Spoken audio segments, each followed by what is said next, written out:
It is time for the conclusion of a classic Terran versus Zerg matchup.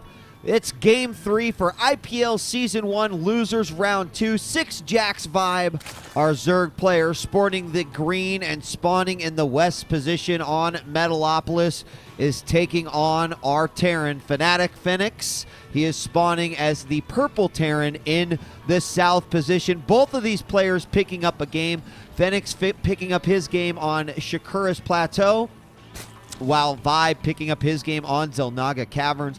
Impressive wins by both players, both of them applying a lot of pressure. One thing consistent that we saw of these two players is that ViBE tends to like to go light on units, and then he likes to really explode once the Hive tech has hit. While Fenix has gone with a mech army and then a biomech army, and who knows what he's going to throw at us for game number 3 here. This is the game that will decide who is eliminated and who will move on for the IPL Season 1. I'm DJ Wheat, happy to be wrapping this one up as we go into this classic Terran versus Zerg. Over here we did see that ViBE did catch the command center with his Overlord.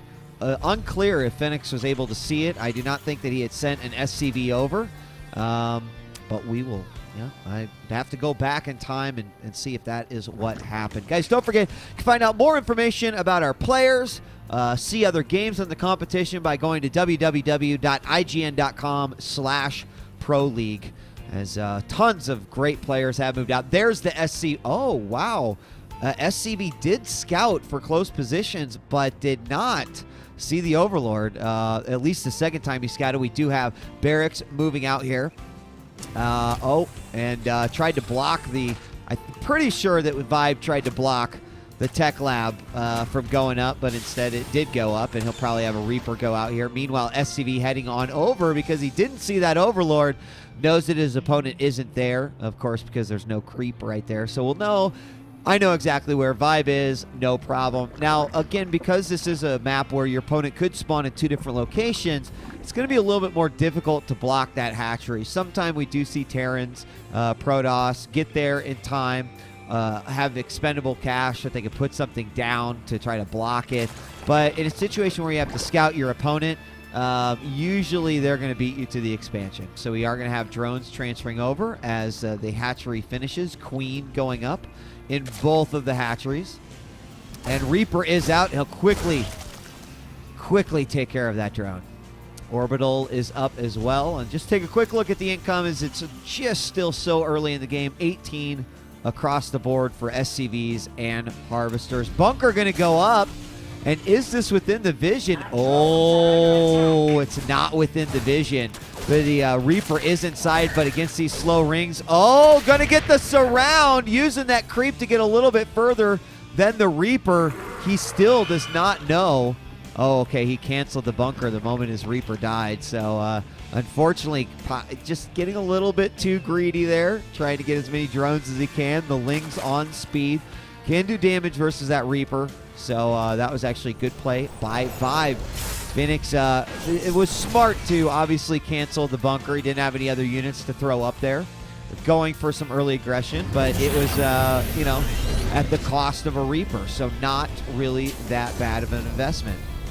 Tech Lab going down, and Hellion. Is he going to have a Blue Flame Hellion mix here? We haven't seen the, we have not seen the Infernal Pre-Igniter start yet. While we have Lair Tech going up for our Zerg player. And this will be this is a very interesting position for both players. By air, we see the starport going up in the back.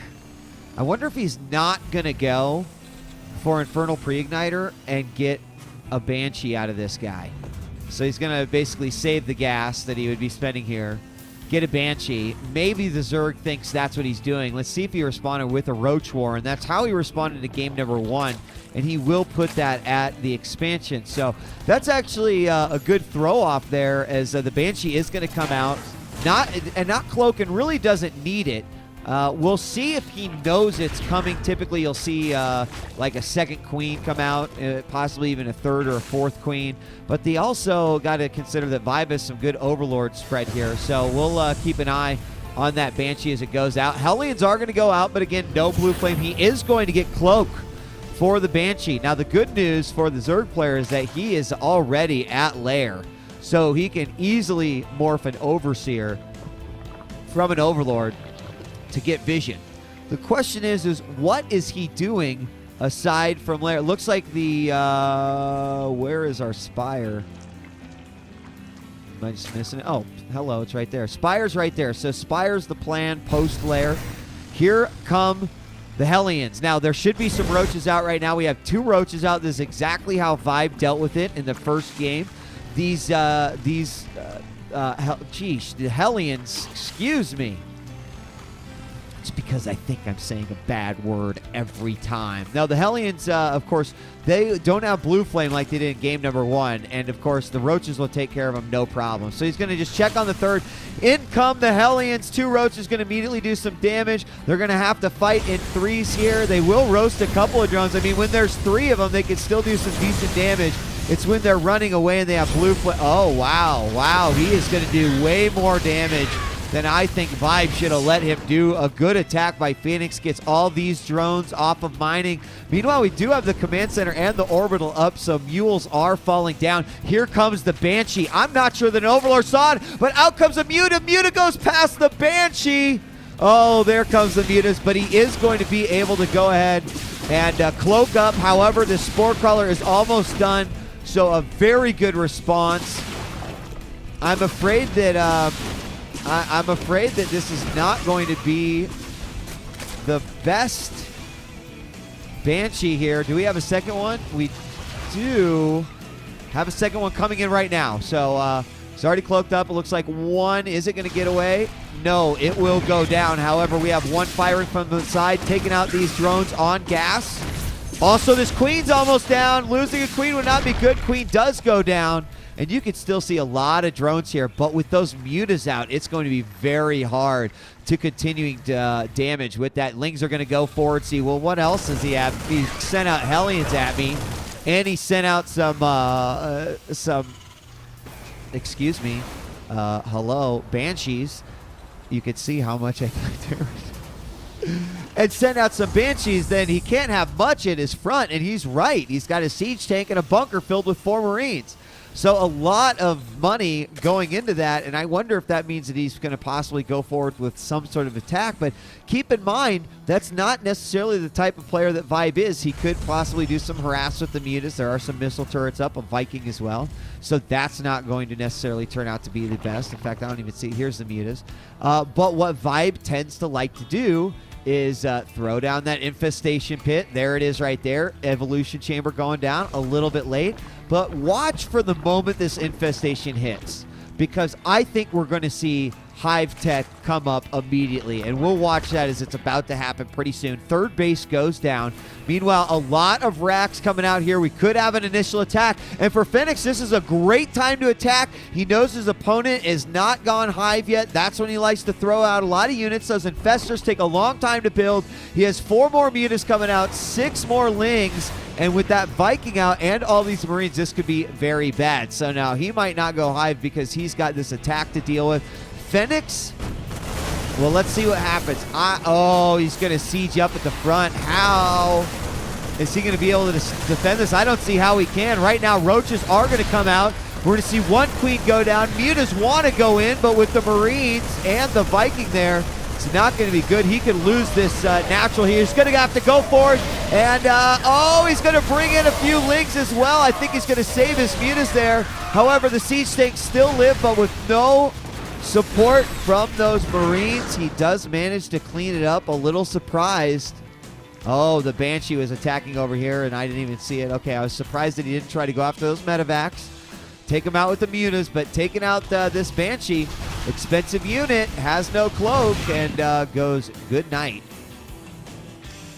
So, take a look at the army. 89 supply for a Zerg player. Vibe to 88 supply. Take a look at the bases. We do see a lot of drones right there. In fact, you could probably stand to send some over here to the third base. Going to get it up, though. Got some Mutas going forward. Almost got nailed. Oh, medevac. It sniped. No. Marines will save it. We have another barracks, 2 more barracks going down. The infestors should be coming out. Check a look at the 2 infestors. We've also got the pathogen glands coming. Pathogen glands. Willfish is going to move forward, take out all of these Marines, and a great job with these Zerglings. They are at +1 attack, and the Mutas will come in, clean up the rest. With no more Marines, the Mutas are free to do what they wish with the siege tanks and the medevacs as well. And the army of Phoenix is not really gaining. It's not building at all. Hold on, we got a drop in the back. Gonna go after some overlords. We've got Mutas coming in from the back. They take some damage. Fungal does come out, takes out a couple Marines. Did manage to split those up, but with only few Marines, the Mutas easily take them out. Numbers are very important as far as that concerned. We'll see that poor medevac go down as well. Poor medevac, and we've got the third base up. Planetary Fortress is nearing completion. Mutas coming over for another round, +2 attack. Going up, and I will not lie, I'm surprised to see him focusing as much as he is into these Mutas. Yes, they've been very good. 4th base also going down. But, you know, I think that we could see transition to Thor if necessary. Even 1 Thor can be scary. Do we have an armory going up? Armory is in progress right now. I do think that's on the drawing board for Phoenix. We do have the infestors out. Now, we had mentioned about the Hive tech, and we do not have the Hive quite yet, so he has decided not to go that route. And let's just see, he's going to get more Mutas out, so going to continue this Muta harass. SCV is going to move forward. Oh, medevac filled with Marines. It is going to get a drop-off. Had it got those initial hits, it probably would have won that battle, but he's got some more Mutas that will be joining him here shortly. There they are heading on out. So his numbers are beginning to increase. There the Hive is going down. Hive will allow to get that greater Spire. Ultralisk Den. More infestors. Nope, no more infestors on the way, but +2 attacks, +2 air attacks about to complete.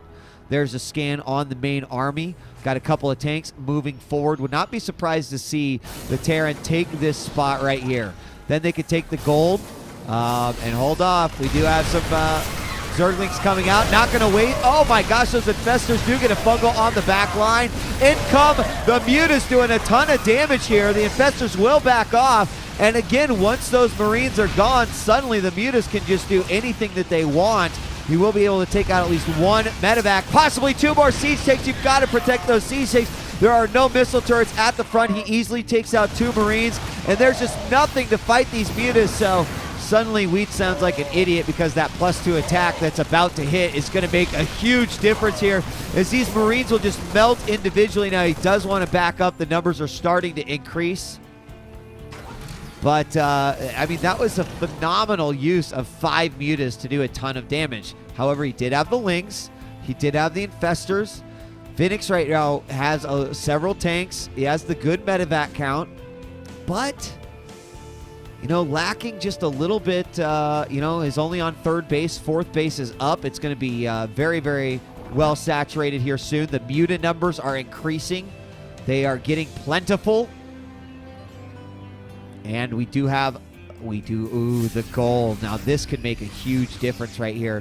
Reed's going to stim forward. There's a couple of Lings moving. Get the surround. In come the Mutas. Mutas will help them wipe this out completely. And again, these tanks are going to be completely naked. There's only a few Marines. Willie going for the attack. There's 1 missile turret there, but he can take it out with the amount of Mutas that he has. Easily it goes down. Willie move forward. Oh my gosh, I can't believe that he's scared of those Marines with no medevac after completely eating through Marines and medevacs. Ooh, maybe that's why the Thor just came out. That would have done some serious damage. We got Lings going around. Looks like a drop right here. It is spotted by an Overlord. 4th base is down. Mutas coming around from the back. Could swing in here to this side of the base. Do have some of those missile turrets going down. And if the Terran gets this and possibly even get up here, it's a popular place for siege tanks to sit, and he does not want to move forward if there's any buildings. Good job by Vibe. He didn't really build over on this side. It is very vulnerable to siege attacks. Muta's making sure that their expansion will be protected and safe. But this is pretty scary here as Phoenix's force increases and he moves forward, he will kind of cut off some of those reinforcement paths for the Zerg.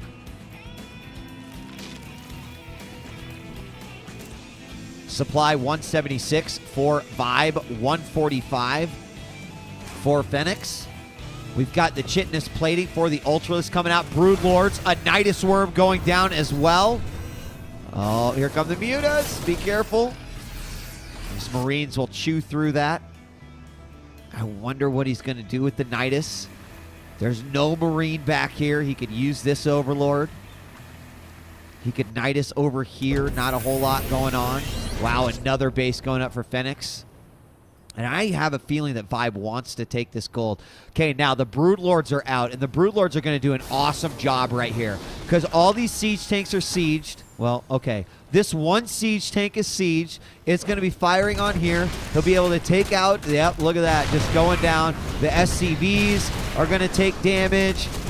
The Planetary is going to be firing, and this is just one of those things that totally sucks. In comes the Mutas. Are we going to have... Oh, we're going to have a missile turret up here. Missile turret there. Doesn't want those Broodlords to come in. Is that Nidus Worm going to come into play? I'm not sure. 2 Broodlords out. 3 Broodlords out now. We do have 1 Thor doing some damage now. It doesn't do a whole lot of damage to that Thor. Surprised he's not going to move forward. We do have a scan from Fenix. He's going to see everything that is going on here, the entire army that he has got to deal with. And right now the Zerg is about to max. Terran will be right behind him. It's FnaticFenix and sixjaxViBE are preparing for the next battle. Broodlord's going to swing around and start to attack the main base of the Zerg. Nidus Worm going to go up as well. Oh my god, I did not expect this to happen.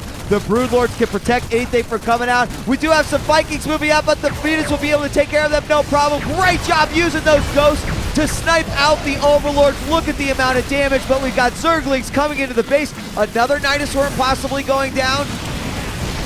I don't know, but all of the Mutas will fall as well. Only the Zerglings will begin to do damage here to the production facilities. Now, this is actually going to do a ton of damage.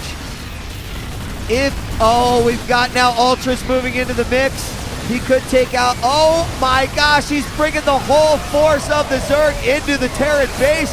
He's bringing the fight to Phoenix. Now we've got barracks going down. The command center is going down. Lings are terrorizing everything. Armory is going to go down.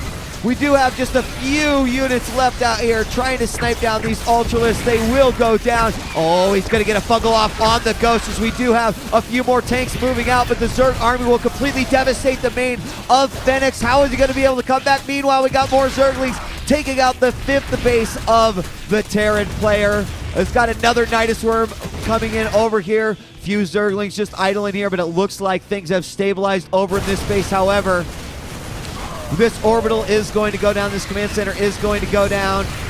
And Phoenix is not left with a lot of economy. You can see he's quickly making barracks over on this side. Oh my god.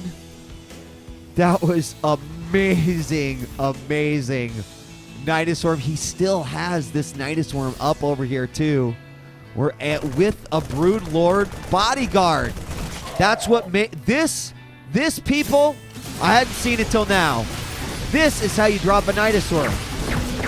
Oh, nice snipe. Gosh, those ghosts are brutal against those things.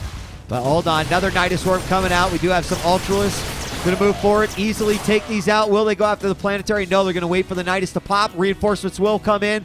And there he goes. He's going to immediately start after that. SCV is going to get the heck out of there. More Mutas coming in as well. There is one missile turret. He'll just back off. He did what he needed to do. We do have another command center going up. They'll grab a few more of those minerals, and he will escape. With that, he could pop. Nope. Another Nidus Worm going up right here. Nidus Worms being dropped everywhere. We have a Nidus Worm right there. Ultralisk can go inside. He's going to choose to just spin him out over here. He can attack the rest, take out the Ghost Academy, take out one of the starports right now. Supply block for the Terran players. He's at 126 of 118 supply in the red.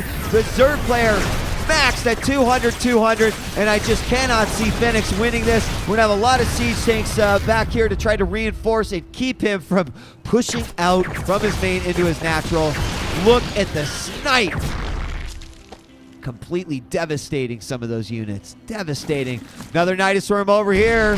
Oh my goodness. Ultralisks are so slow, but when you put them through those Nidus tunnels, Look at how quickly they move around the mass. Thor is going to go down so quickly. Another command center will go down. Again, Mutas and Lynx moving into the front, just taking out units left and right. Siege takes are going to be the last thing standing. And GG as sixjaxViBE stays alive and FnaticFenix is out of the tournament.